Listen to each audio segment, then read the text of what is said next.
Hey, we are here with another episode of Go Find Yourself. It's Tuesday, but for me, it's Friday. I am off for the rest of the week. Have you taken a day off since I met you? I'm not convinced you have. Nope. I suppose you could probably assume that when I moved, I had a couple of days in there that weren't very work inclined. But yeah, other than moving, you still answered emails and stuff. I don't know. I probably still will the rest of the week too. But all right. Gonna hang out with the kids for a few days. Anyways, we've got cool guests. I've got someone from the Blockchain Association joining us on Thursday to talk crypto arms race. So that'll be pretty cool. And then tomorrow we have Chair from Infinity Keys. He's my favorite for DGen News. And I don't have anyone for Friday. So if you're listening and you want to be on Friday, you let me know. It's FU Friday. So if you've got a really strong opinion. FU Friday is always fun. I'm sure you can get one of the you can probably get Patrick if you ask him. He'd probably just call the Winklevoss twins and see if one of them wants to be on. See if one of them will do it. Yeah. Why not? I don't know. Okay. Well, what are we talking about today? Okay, well, we got to talk about Ripple again. I'm tired of talking about Ripple, but there seems to just be like more and more that comes out. And then we're going to stay in that kind of space and talk about others who've been impacted by the various regulatory unclarity, like Coinbase, like Binance, like multi-chain. And then we got a little bit of good news with Chainlink. We're going to touch on the Play Store, and then we get to talk about, I don't know if this is good news or bad news, but we'll talk about the Flash becoming an NFT. Oh my God. All right. All right, fine. Okay, we got this awkward song. So if you're on Twitter Spaces, just hang on 40 seconds. 40 seconds on Twitter Spaces. We're going to figure out how to get this song on Spaces too, but we'll do it now. It's not there.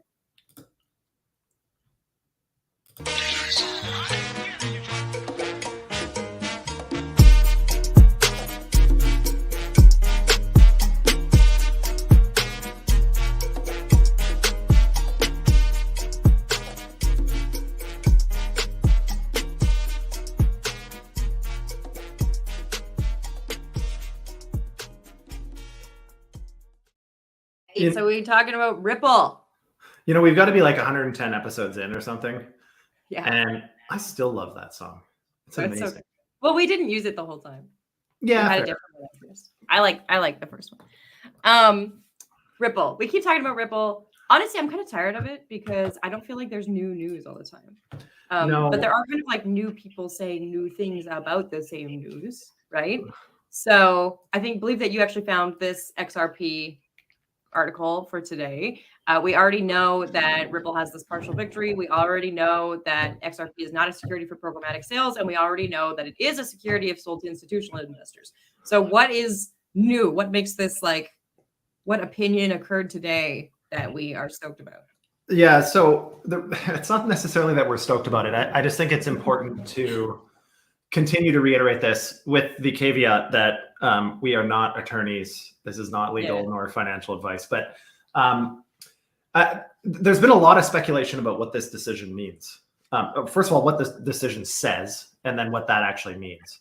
And my conclusion to all of this is that it forces the hand, I think, of regulation, because it actually has made things less clear. At least before, we thought, okay, SEC thinks everything's a security, let's act accordingly.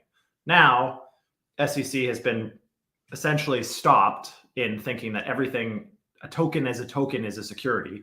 It actually has to do with how the token was sold and who the token was sold to, and if there was, in fact, a contract, like a SAFT or some sort of investment contract. So I think it's important to note, just as we're thinking about this and as we're seeing all of these like blanket victory statements from XRP and somehow the FCC trying to spin it, saying that they won.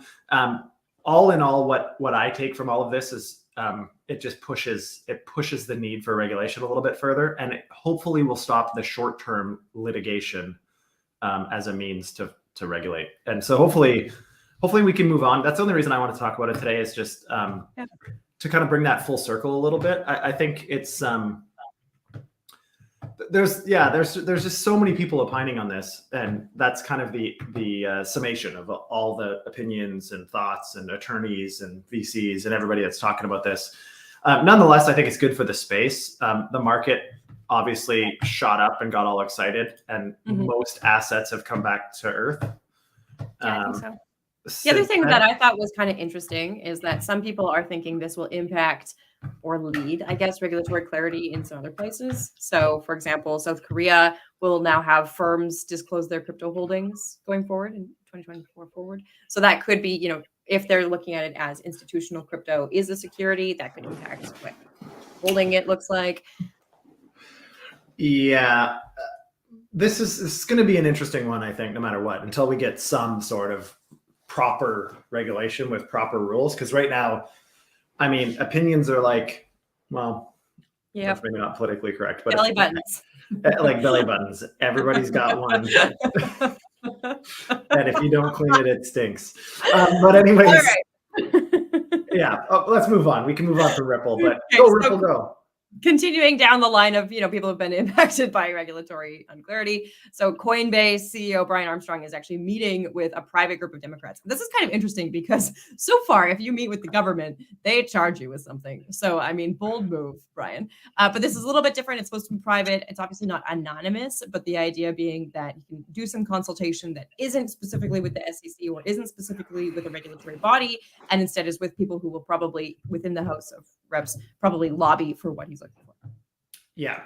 So I think this is smart. I'm surprised that they hadn't done more of this sooner. But I think now is probably a good time. So a few of these bills are kind of coming to a head in Congress.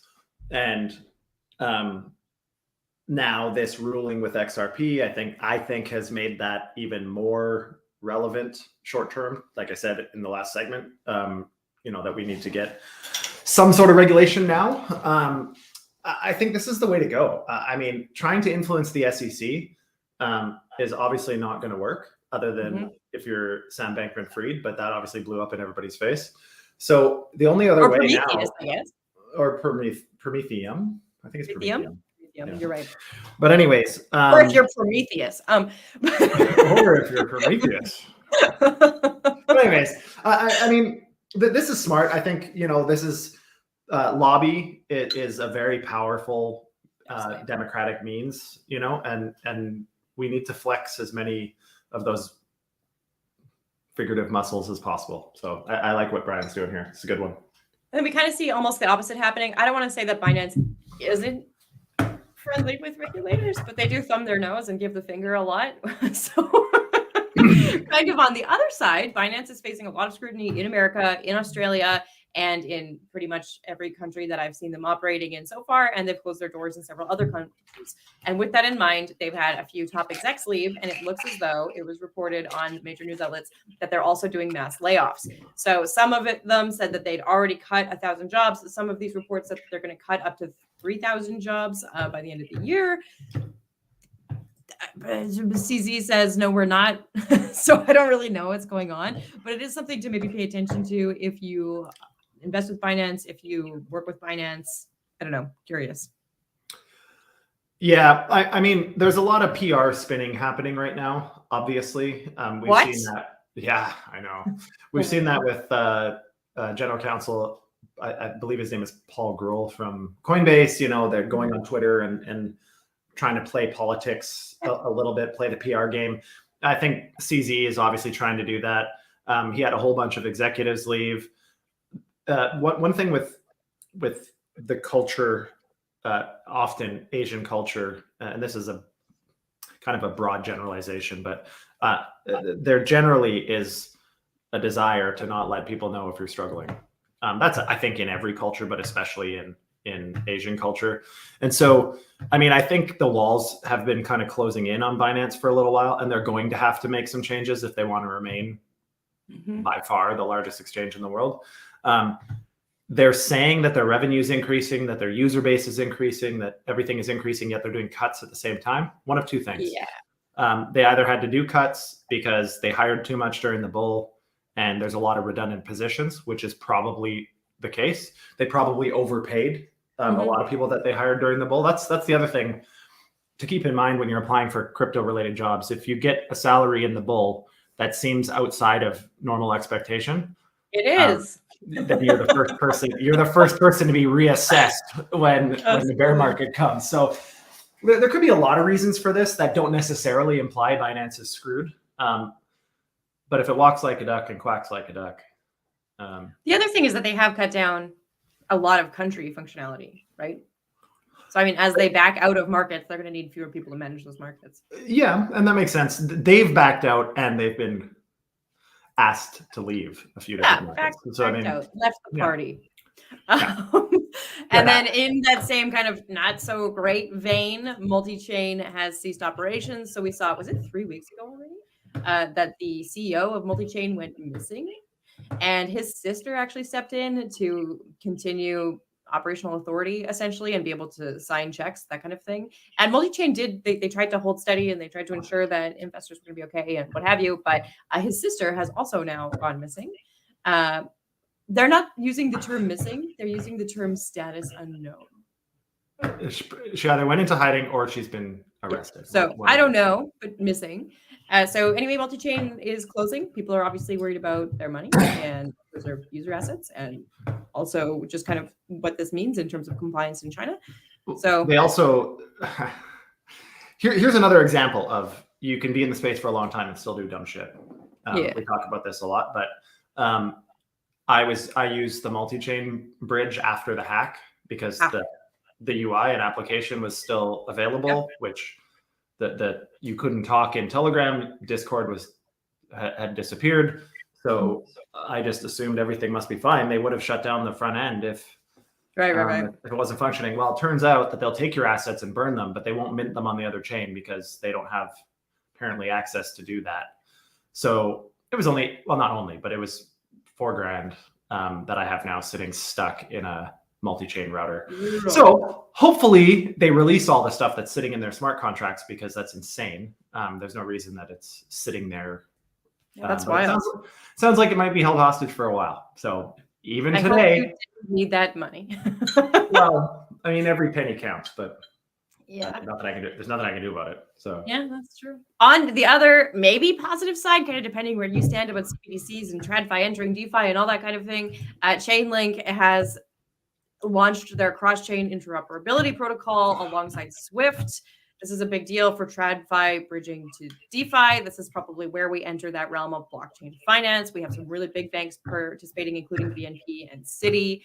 Pretty much anyone who's able to use Swift will be able to move into this. And then on the DeFi side, we have a couple big players. I mean, like Chainlink, obviously, and also Aave, who just released a stablecoin, is planning to use this CCIP. Yeah, there's CCIP is pretty cool. They've been obviously, excited about this for a long time. It was supposed to be released quite a while ago, I think, but Wormhole and Layer Zero kind of took advantage of the vacuum and really worked on some cross-chain messaging structures. Say what you want about Chainlink, they are a powerhouse. And people say bad things about Chainlink. There's quite a few people that are just not loving Chainlink, and to a certain extent, I understand why. They essentially have an entire monopoly, and generally speaking, we don't love monopolistic environments. But there's some arguments that could, should, and will be made. I think that in the Oracle space, where you need critical mass of validators and data providers, there is only room for one. There can't be many completely scaled oracles. There's not enough people running nodes. There's not enough capacity. And in the event that there is, they should just they're better off to add to the mix at Chainlink than they are to support new ecosystems. So, I mean, this is really important. There's kind of two components of this. Obviously, it sends information via Chainlink nodes from one chain to another without having to physically bridge payload, which is different. Another thing that's really cool about this from a TradFi perspective is one of the other challenges is getting information onto, say, a private blockchain. Let's say Onyx, as an example, the JPM Microsoft Goldman chain, if it ever releases. This is how you could get data from other chains onto that chain. Otherwise, they kind of live as isolated islands. Right. And so this makes it, this is a big deal. They're incubating quite a few protocols that will use this type of functionality. They have a Chainlink Build, I believe it's called, and they kind of incubate sort of third-party projects that are looking at using CCIP. So there should be some pretty interesting use cases. Chainlink doesn't usually launch something until they've got a bit of a list of interested and participating parties. So this is exciting. I think this is, in terms of infrastructure tooling, something that we talk a lot about, user experience in the space. I mean, the only way user experience is going to get better is when we have a lot of this infrastructure, cross-chain infrastructure nailed down. And this is a big step. I'm super excited about this one. Really. Alongside UX, we talk about like onboarding the next million users, the next billion users, depending on how 10x you want to be about it. And the statement, of course, is unless you don't know that you're using Web3, the remaining people will not onboard to Web3. And so this kind of interoperability with Swift and with your bank is probably going to be a big push for that in the next few years. Yep, I completely agree. All right. Speaking of giants with monopolies, so Google is trying to become more blockchain friendly, specifically in their Play Store. And it's interesting. So we actually talked about this a couple of weeks ago because they stated that they were going to become more friendly, but they weren't sure how yet. And now they've come up with how they're becoming more friendly. And I think what they're actually doing is becoming more safe for the user and less friendly for the developer. So you basically have to, there's a lot more compliance that you'll have to follow. So if you're new on Google Play, you'll have to provide a DUNS number and verified identity information and that kind of thing. And then existing developers will have new compliance come October. And they're basically looking for more transparency with the blockchain apps. I don't know. It seems like it's bad for blockchain and also good for users. Yeah. I mean, the Apple Store has been, Apple App Store has been a nightmare for a few reasons. A, they take 30% of all revenues. It's really hard to do that with crypto. Obviously, they're not set up to take that simply. So it's a big cluster. Play Store, it's been a challenge for many blockchain apps to find an opportunity to be listed in the Play Store. I think this makes it more restrictive once you get listed, but I think this creates a path to getting accepted in the Play Store that's a lot smoother, so to speak, as a blockchain project. Just like government regulation. We don't necessarily love it, but it does make it easier. Yeah, I think it paves the path for more legitimate entities. And I mean, proper designed Play Store and Apple apps are so much more functional for mobile than a web app that you're using on your phone. It's very difficult to make them supremely responsive and so on and so forth. So this is definitely a step in the right direction. I'm excited about it. So finally, this is the weirdest, most tabloidy news I could find for the day. So the Flash movie is coming out as an NFT. And this is basically like your digital download of the film. So there's a couple different versions. One has like some digital collectibles, some special features. One is just the movie. Do with that what you will. One, I really like this because it's showing real world utility about what blockchain is going to look like in the future. Probably all of your owned digital assets are going to be on chain. They're probably all going to be NFTs. NFTs aren't going to be just a bunch of weird art, but they're just going to be your proof of owning your train ticket or proof of owning your movie or what have you. But the other reason that I love this is that basically The Flash is considered like a failed film. So they only grossed $267.2 million against their production budget of just over 220 million, which didn't include any sort of like marketing efforts or anything. That was just their production budget. And so The Flash was seen as a huge Hollywood failure. And I don't know, I guess that gives them permission to like try something new with it. Maybe it's a last ditch effort to make money. I don't really know what their angle is, but I'm amused that they chose to do it with like this failed film instead of a really successful film. So I'll preface my comments by saying that Hollywood needs to give their head a shake a little bit. I was just in LA. There's obviously actors strikes and screenwriters strikes and all of these strikes everywhere. And I understand the position from both sides. Like I understand from actors and actresses that, there's what sparked all of this was for a certain amount of money. I think it was $200. Any extras likeness would be recorded and then the movie studio could use them forever via AI in the movies without royalties, without payment. And all these guys were like, wait a second, that makes all of us redundant. Not all of us, but like a lot of the extras, a lot of the, the small parts in movies. Anyways, so I have very little sympathy to a certain extent for Hollywood because I mean, things got crazy. Production budgets got out of hand. They more or less, were printing money for decades. And streaming came out and they didn't change their business model. They thought that streaming was going to die and they were going to win. And they were wrong. People don't want to pay, $100 to take 3 people to the movie theater when you can just watch it on streaming for 20 and chill at home. I like going to the theater for certain movies, but I mean, AV at home now is quite a bit better. Anyways, I'm going on a bit of a tangent here. All of this to say, I don't really feel so bad for Hollywood. I think they've had their head in the sand for so long, and both the actors and the producers are kind of at a loss, in my opinion. And they're competing with titans also, right? Like it's not like Netflix and Amazon all of a sudden don't have enough budget to build proper films and proper series, as we're seeing, and they're competing with mainstream cable and of course with Hollywood. Anyways, all of this to say, I think this is, oh shit, we're going to lose about $200 million. We have to do something to try to save some money.